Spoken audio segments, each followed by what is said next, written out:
Hey everybody, it's Jason Blaha here, and once again it's time for a bench press day. But a quick reminder for those of you who watch these videos, please remember to click like down below, be greatly appreciated. So, after my back and forth last bench day, I decided, look, I need to keep working wide grip. Yes, I'm slow off the chest with it, but we know how to get better at that. We build the pecs up by doing a lot of pause benching, and we need to build front delts.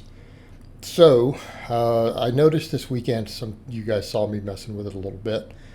I'm able to get, or I was able to get slightly better range of motion this weekend messing with some overhead press. It was pain-free on my off day, so we'll get to that in this. I was struggling with the range of motion today on it though, but it was also me trying to find the right grip. And it took me 3 sets to kind of find it, but I was already too fatigued to keep overhead pressing. So for the bench today, I'm going flat heel, moderate arch. I'll work on building a bigger arch over time, but I need to just get brutally strong out of the bottom. All right, we got to get strong out of the bottom. And you guys know from the past, I'm so fast out of the bottom with close grip, which is why I prefer it. But it's because I need to build certain muscles up. We know my delts and everything have atrophied, with the shoulder impingement that I've rehabbed and everything. But I feel like my shoulder health is again in a good place. It's in a real good place right now. So we'll work on all that. So again, pause benching. I did a 305 for a training max today. And again, I notice I feel like I'm a little unstable, a little uneven in some of this. And some of this is just getting used to these loads and the wider grip, I think is a big part of it. It's a big part of it. So we increase the weight slightly. And again, people need to notice, yes, that's my lockout. All right. That comes up a lot, and there's nothing I can do about it. I demonstrated to the judges in competition, and they have rules specifically for this, that is the range of motion of my elbows. And it's always been that way. So people said, what happened? I was born that way. And a pretty sizable percentage of people are. That's why they have rules for that in sports like powerlifting and strength lifting. You have to just demonstrate to the judges, this is your lockout. It's not as rare as you would think it is. It's rare are those weird people who can hyperextend, and that looks weird to me. So pause benching. We raised the percentage slightly for the 5x5 today. Everything is wide. I'm almost at the limit of legal wide. I can get about one more finger wider, and that would be it. So we're going to work on working with this wide. And again, the pec activation was crazy high on this. And again, I feel like sometimes the reps are a little uneven on the way up. But again, all we can do is build the musculature. Try to get stable. That's one reason I'm going flat-footed, so that I can get a little more stable. And like I said, over time I can work on getting a slightly better arch. So even for me with this wide grip, I've got a long range of motion. Real long range of motion. So 5x5. And everything is kind of fives these days. I've already discussed why. I don't feel like rehashing all that. It has to do with just maximizing tension. And with a lot of these big long range of motion exercises, it's the case of these deep positions of getting the fewest reps possible. Right? It's getting the fewest reps possible for the amount of training stimulus we get. And again, it's probably easier on the joints and stuff long term. Probably also a little better since I'm lower carb, but that's a big point of debate. We don't need to really go that far into that because that's not as big of a deal as people make it out to be. We don't burn that many carbs lifting. There's good research on it. It's probably like 10% of what you think it is. That's why we laugh at peri-workout nutrition and stuff. It's silly. It's not based on science. Fats and protein work just as well as carbs intra-workout. It's about feeling full. All right, incline. I felt a little wobbly at first. I haven't done incline in a while. I couldn't go as wide. I've happened to do pinkies on the rings pretty much instead of like my, middle finger on the rings like I was doing for the wider. I can't get the stretch. But that's okay. The incline still gave a tremendous pec stretch. And I realize the incline may be pivotal for me to get the speed off the chest that I want. This is probably going to be one of the premier supplemental lifts. And notice it needs to be paused. No bouncing. Needs to be paused. Why? Why are we doing this? Because of the front delt. Incline bench works the front delts harder. Now, we could argue about the upper chest and stuff due to the stretch. That's a point of contention. Works the upper chest slightly more, but the rest of the chest slightly less than your flat bench. May not be enough of a difference to matter, practically speaking. But the stretch, the main thing is getting that stretch at the bottom and then getting the front delt strong. Because why?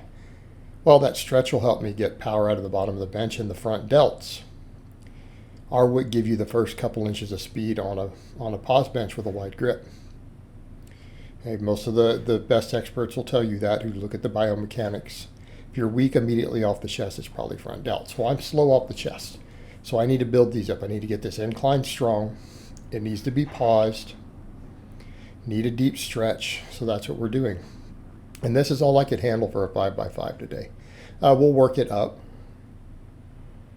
but it's a start. Especially after all that pause benching, I'm pretty fatigued. And by the time I got to the overhead press coming up, I was so fatigued. And I tried to do a really close grip because I feel like it feels best on my shoulders, given the history of impingement. But here's the thing when I got to it. I thought I was pausing at the lockout, and I really wasn't. I felt like I was, so I've got to work on this.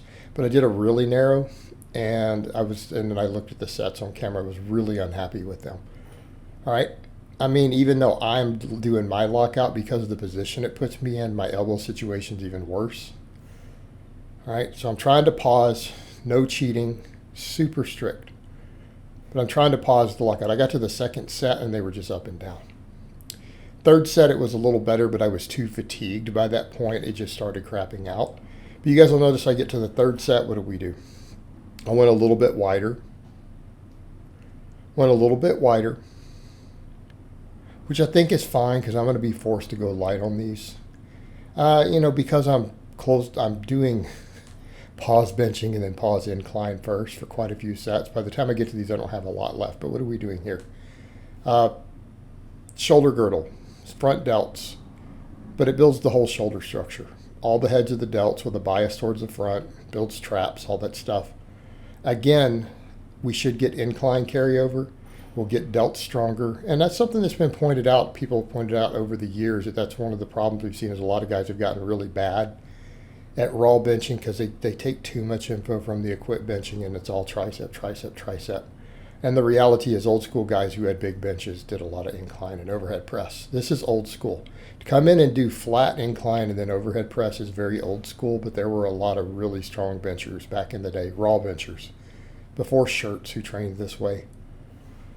This third set looked a lot better, but I just kind of crapped out in it. So I'm going to have to build this up slow. It's going to take me doing a little bit of work, but I like the fact that I'm so fatigued by I get to it because it's going to limit the weight I can use while still getting the muscle activation.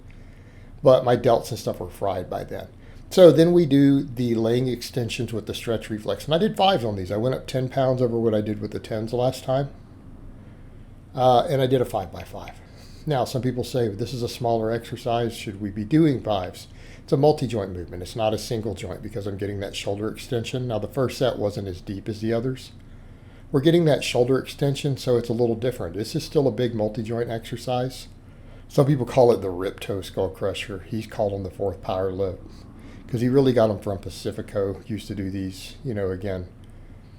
What are we doing here? Stretch reflex in the tricep. Working the long head of the tricep, which will help you on a max bench out of the bottom. All right, it doesn't get developed by benching because it only really fully activates on when you get really heavy. So it's hard to develop it, but it matters. And the same thing, getting that long head, that's your stretch position. That's a stretch reflex head, right? We're down there in that stretch spot. This is great for hypertrophy, but also what's going on. That part of the tricep will get used on a max bench to power you out of the bottom. Build it. And I'm building it with mechanical tension. By us doing 5s, we're using a lot of mechanical tension to get there. And it's fine on the elbows. It's fine because of the multi-joint nature of this and the stretch we're putting. I would not do 5s with a skull crusher to the face. Very bad idea. But this is a different lift. And it just helped me finish the triceps off at the end. Get a little more stretch on the chest and stuff with that stretch that's involved, a little bit of a pullover effect. And to finish everything off. So I hope it's been informative, and I will talk to you guys next time.